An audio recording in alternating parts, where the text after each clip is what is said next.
Afterlife and no afterlife. The meaning of the Buddha's awakening.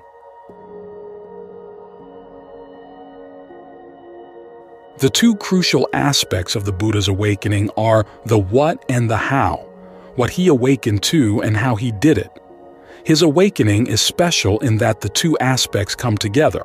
He awakened to the fact that there is an undying happiness, and that it can be attained through human effort. The human effort involved in this process ultimately focuses on the question of understanding the nature of human effort itself, in terms of skillful karma and dependent co-arising, what its powers and limitations are, and what kind of right effort, that is, the noble path, can take one beyond its limitations and bring one to the threshold of the deathless. As the Buddha described the awakening experience in one of his discourses, first there is the knowledge of the regularity of the Dhamma, which in this context means dependent co-arising. Then there is the knowledge of Nibbana. In other passages, he describes the three stages that led to insight into dependent co-arising, knowledge of his own previous lifetimes, knowledge of the passing away and rebirth of all living beings, and finally insight into the Four Noble Truths. The first two forms of knowledge were not new with the Buddha. They have been reported by other seers throughout history, although the Buddha's insight into the second knowledge had a special twist. He saw that beings are reborn according to the ethical quality of their thoughts, words, and deeds, and that this quality is essentially a factor of the mind. The quality of one's views and intentions determines the experienced result of one's actions. This insight had a double impact on his mind. On the one hand, it made him realize the futility of the round of rebirth, that even the best efforts aimed at winning pleasure and fulfillment within the round could have only temporary effects. On the other hand, his realization of the importance of the mind in determining the round is what led him to focus directly on his own mind in the present to see how the processes in the mind that kept the round going could be disbanded. This was how he gained insight into the Four Noble Truths and dependent co-arising, seeing how the aggregates that made up his person were also the impelling factors in the round of experience and the world at large, and how the whole show could be brought to cessation. With its cessation, there remained the experience of the unconditioned, which he also termed Nibbana, unbinding, consciousness without surface or feature, the deathless. When we address the question of how other Enlightenment experiences recorded in world history relate to the Buddha's, we have to keep in mind the Buddha's own dictum. First, there is the knowledge of dependent co-arising, then there is the knowledge of Nibbana. Without the first, which includes not only an understanding of karma, but also of how karma leads to the understanding itself, any realization, no matter how calm or boundless, that does not result from these sorts of understanding cannot count as an awakening in the Buddhist sense. True awakening necessarily involves both ethics and insight into causality.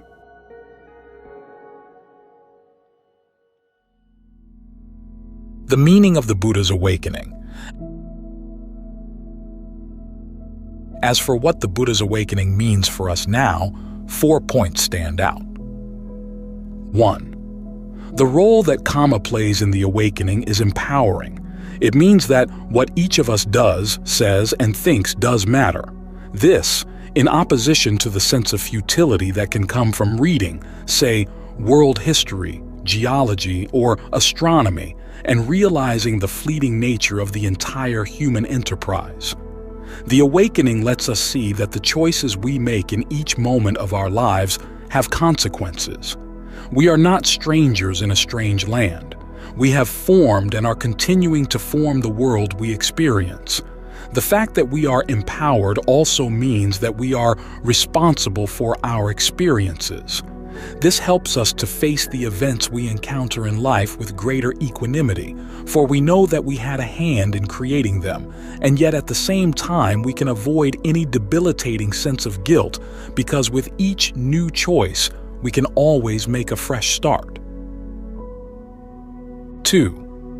The awakening also tells us that good and bad are not mere social conventions, but are built into the mechanics of how the world is constructed.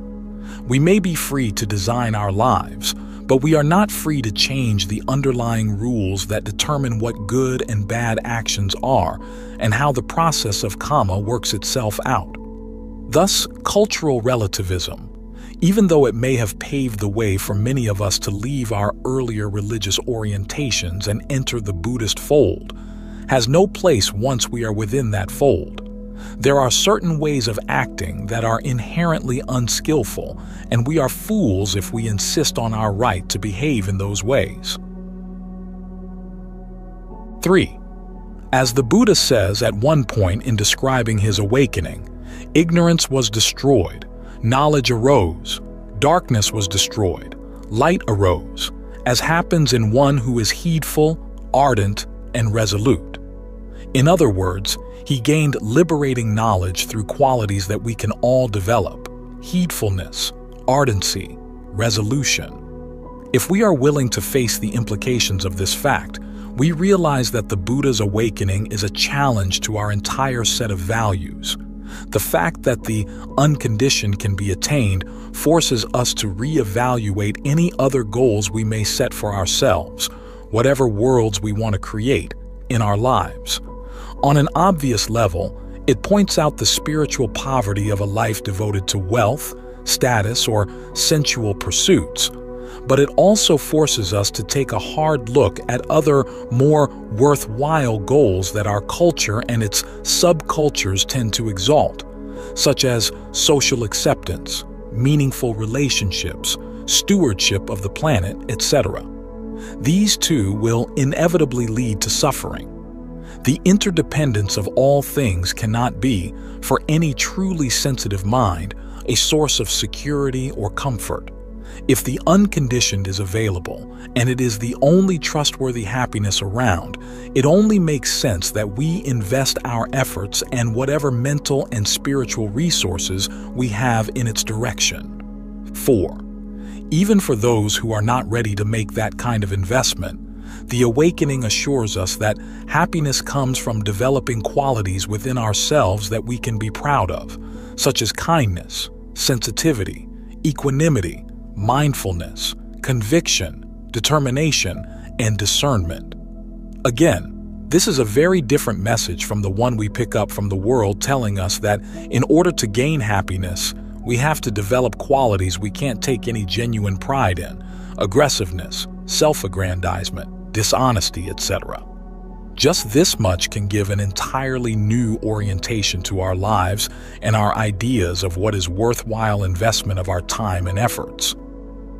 The news of the Buddha's awakening sets the standards for judging the culture we were brought up in, and not the other way around. This is not a question of choosing Asian culture over American. The Buddha's awakening challenged many of the presuppositions of Indian culture in his day, and even in so-called Buddhist countries, the true practice of the Buddha's teachings is always countercultural. It's a question of evaluating our normal concerns, conditioned by time, space, and the limitations of aging, illness, and death, against the possibility of a timeless, spaceless, limitless happiness. All cultures are tied up in the limited, conditioned side of things, while the Buddha's awakening points beyond all cultures. It offers the challenge of the deathless that his contemporaries found liberating, and that we, if we are willing to accept the challenge, may find liberating ourselves.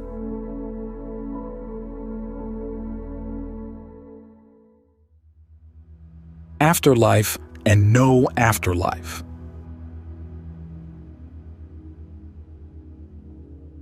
Many people studying Buddhism have a one-sided understanding, believing that the Buddha only taught about the existence of an afterlife and the cycle of birth and death. They think that anyone who doesn't believe in an afterlife holds wrong views, mika dithi. Those with wrong views, not believing in an afterlife, would only care for the present life, seeking to satisfy their current desires, leading them to commit any evil deed.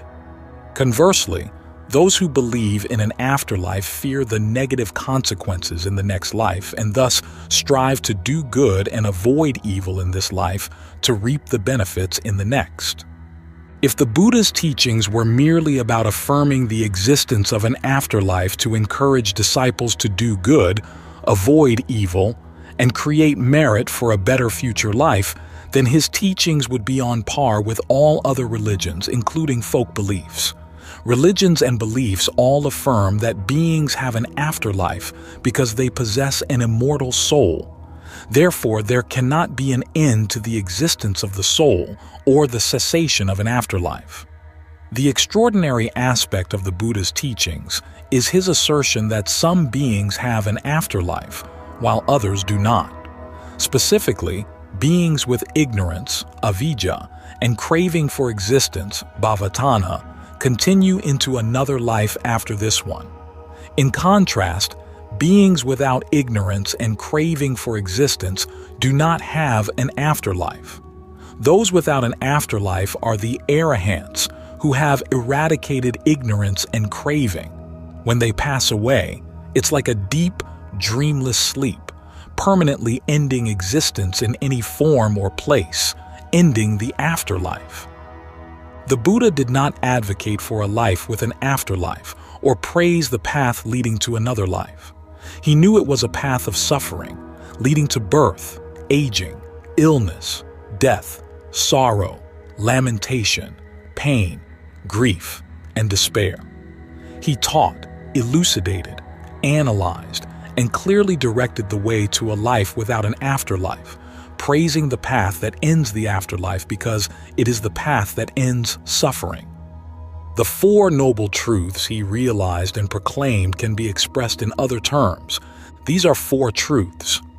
1. The truth about the afterlife, the truth of suffering, eightfold wrong path. 2. The truth about the cause of the afterlife, the cause of suffering, ignorance and craving for existence. 3.